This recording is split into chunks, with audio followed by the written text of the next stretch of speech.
yeah, or qatil in the fight, in the imperative. In Arabic, it comes from ala wazni fa'ala, which means that there's two people doing it. Yeah. So there's in every language there's something called morphology. Yeah. The morphological root of the word qatal is from this term, which means that there has to be two people doing it. It's different to the Arabic word uqtul, which means to kill them, which is also there in the Quran, in the battlefield context. But in this particular verse, in chapter 9, verse 29, this word is being used, which means that both people are fighting each other already. So it cannot indicate that you're fighting a civilian or a non-combatant or something like that, because in the very word itself, the morphological root indicates that there are two people fighting each other.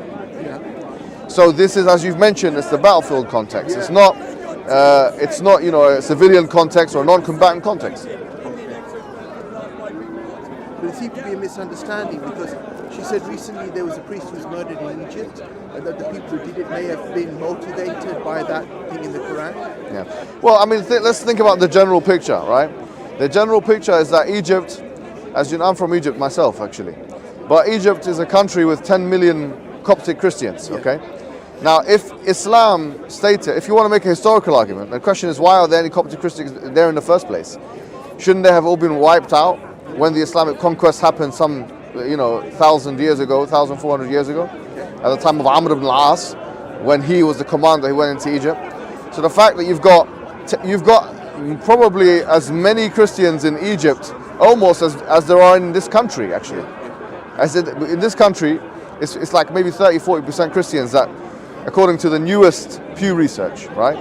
And if there's 80 million, I don't know, what's 20 million of 16 million, 17 million.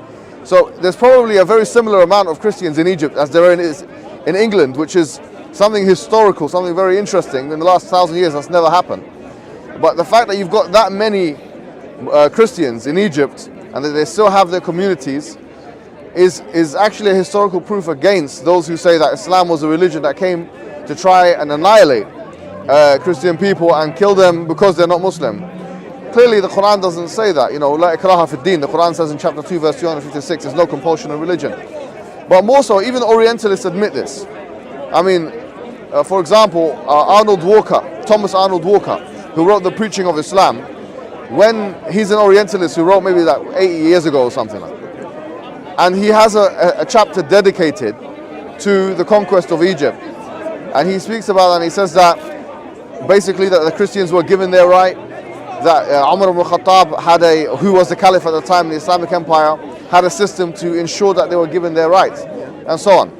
So what she or other people are saying goes against the historical reality of the fact, that these communities, are there in the Arab world or the Muslim world, and continue to be there, have been there for a long time, and continue to be there.